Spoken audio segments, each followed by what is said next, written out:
Hi friends, welcome to Samriya channel. ஒரே நாளில் viral girl Mona Lisa பற்றி தான் இந்த வீடியோவில் பார்க்க போகிறோம். இவங்களை பார்த்தா நம்ம எல்லாருக்கும் முதல்ல தோன்ற ஒரு விஷயம் என்னவா இருக்கும்? இவங்க ஒரு பாலிவுட் ஆக்ட்ரஸாக இருப்பாங்களோ, இல்லை மாடலாக இருப்பாங்களோ, அப்படி தானே தோணும். ஆனால் ரியல் லைஃப்பில் இவங்க ஒரு பாசிமணி ஊசிமணி விற்கிற ஒரு பொண்ணு தான். நிஜமான மோனாலிசாவே வெக்கப்பட வைக்கிற அளவுக்கான அழகு இவங்க கிட்ட இருக்கு. இவங்க எப்படி வைரல் கேர்ளாக ஒன் டேல ஆனாங்கன்னு நம்ம பார்ப்போம்.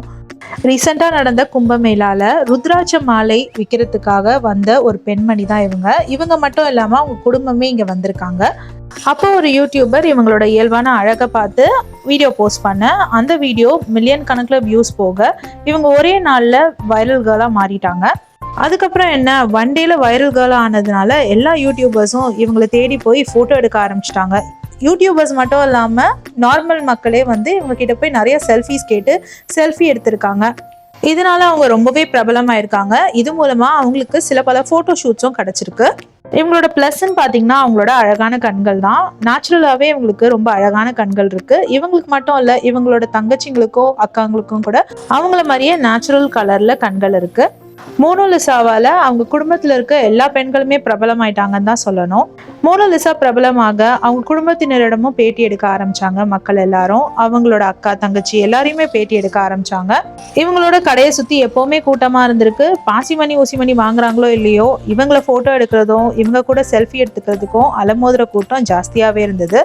இந்த விஷயம் மோனாலிசாக்கு ஆரம்பத்துல ரொம்ப ரொம்ப பிடிச்சிருந்தது. எல்லாரும் தன்னை பார்த்துட்டு தன்னோட செல்ஃபி எடுத்துக்கிறதும், தன்னை அழகா இருக்கிறேன்னு சொல்றதும், தன்னோட கண்கள் அழகா இருக்குன்னு சொல்றதும் இவங்களுக்கு ரொம்பவே பிடிச்சிருந்திருக்கு. இவங்க கிட்ட பாலிவுட்ல நடிக்க உங்களுக்கு வாய்ப்பு கிடைச்சா நீங்க நடிப்பீங்களான்னு கேட்டதுக்கு, நான் நடிப்பேன், எனக்கு சல்மான் கான் ரொம்ப பிடிக்கும், அவரோட பேர் பண்ணா எனக்கு ரொம்ப சந்தோஷம் அப்படின்னு சொல்லியிருக்காங்க.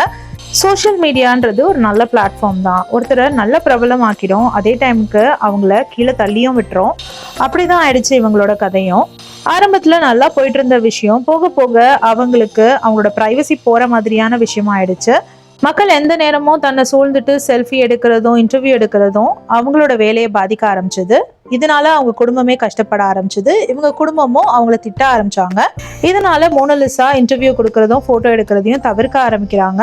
இப்படி தவிர்க்க முற்படும் பொழுது என்ன நடக்குதுன்னா, அங்க இருக்க மக்கள்லாம் கூட்டமா கூடி அவங்கள ஹாரஸ் பண்ண ஆரம்பிக்கிறாங்க. கண்டிப்பா போட்டோ எடுத்துதான் ஆகணும்னு அவங்கள பிடிச்சி இழுத்து போட்டோ எடுக்க வைக்கிறாங்க.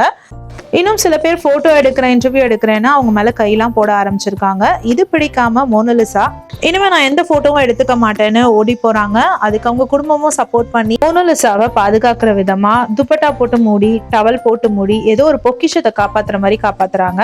இதுதான் சோஷியல் மீடியாவோட பவர்னு சொல்லணும். எந்த சோஷியல் மீடியா அவங்களுக்கு பெருமையை தேடி தந்துச்சோ அதே சோஷியல் மீடியா தான் இப்போ இந்த விஷயத்தையும் அவங்களுக்கு செஞ்சுக்கிட்டு இருக்கு. இந்த விஷயத்தினால பயந்து போன அவங்களோட குடும்பத்தார் மோனாலிசாவை தன்னோட சொந்த ஊருக்கே அனுப்பி வச்சுட்டாங்க. இதை பத்தி மோனாலிசா ஒரு இன்டர்வியூல சொல்லும் பொழுது, ஆரம்பத்துல எல்லாமே நல்லா தான் இருந்தது, ஆனா என்னோட ஃபேம் ஜாஸ்தி ஆக ஆக என்னோட கூடாரத்துக்குள்ளேயே மக்கள் வர ஆரம்பிச்சிட்டாங்க. எங்க அப்பா இல்லாதப்போ உங்க அப்பா தான் உங்க கூட போட்டோ எடுத்துக்க அனுப்புனாருன்னு சொல்லிட்டு எங்க கூடாரத்துக்கே வர ஆரம்பிச்சிட்டாங்க. எங்க அப்பா பெர்மிஷன் கொடுத்தா எங்க அப்பா கிட்டேயே போய் போட்டோ எடுத்துக்கோங்கன்னு நானும் துரத்தி விட்டுட்டேன் அப்படின்னு சொல்றாங்க. இது மட்டும் இல்லாம தன்னை போட்டோ எடுக்க வந்தவங்க கிட்ட நான் போட்டோ கொடுக்க முடியாதுன்னு சொன்னதுக்காக என்னை வற்புறுத்தி சில செல்ஃபி போட்டோஸ் எடுத்துக்கிட்டாங்க. அதுக்காக என் அண்ணா அந்த போனை பிடிங்கி அந்த போட்டோஸை டெலீட் பண்ண பொழுது எங்க அண்ணாவே அடிக்க ஆரம்பிச்சிட்டாங்க.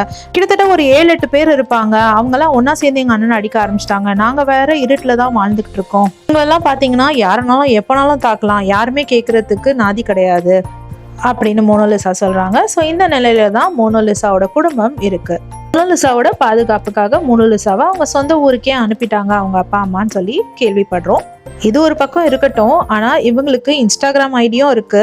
இவங்களுக்கு மட்டும் இல்ல, அவங்க சொந்தக்கார பொண்ணுங்களுக்கும் இன்ஸ்டாகிராம் ஐடி இருக்கு. ஏன்னா ஒரு இன்டர்வியூல கேட்கிறாரு ரிப்போர்ட்டர், உங்களுக்கு இன்ஸ்டாகிராம் ஐடி இருக்கா என்னன்னு சொல்லிட்டு அந்த இன்ஸ்டாகிராம் ஐடியா அவங்க சிஸ்டரும் சொல்றாங்க. இப்போ இவங்களுக்கு பல வாய்ப்புகள் வந்துகிட்டு இருக்கதா கேள்விப்படுறோம். யாருக்கு தெரியும், இவங்களை நாளைக்கு ஒரு பெரிய ஆக்ட்ரஸாவோ இல்லைன்னா ஒரு பெரிய மாடலாவோ கூட பார்க்கலாம். என்னதான் சொல்லுங்க, அளவுக்கு மீறினால் அமிர்தமும் நஞ்சுன்றது உண்மைதான். அளவுக்கு மீறிய புகழ் கூட ஆபத்தை ஏற்படுத்தும்னு இவங்க கதையில இருந்து நமக்கு நல்லாவே புரியுது. பாவம், இப்போ இவங்க நிலைமை முகத்து மூடி ஒரு குற்றவாளி மாதிரி வாழ்ற மாதிரியான நிலையா போயிடுச்சு. இந்த நிலை அவங்களுக்கு சீக்கிரமா மாறணும். இந்த வீடியோ உங்களுக்கு பிடிச்சதுன்னா please like, share and subscribe. வேற ஒரு வீடியோல திரும்பவும் மீட் பண்ணலாம். Until then, it's bye from Jemima. Take care.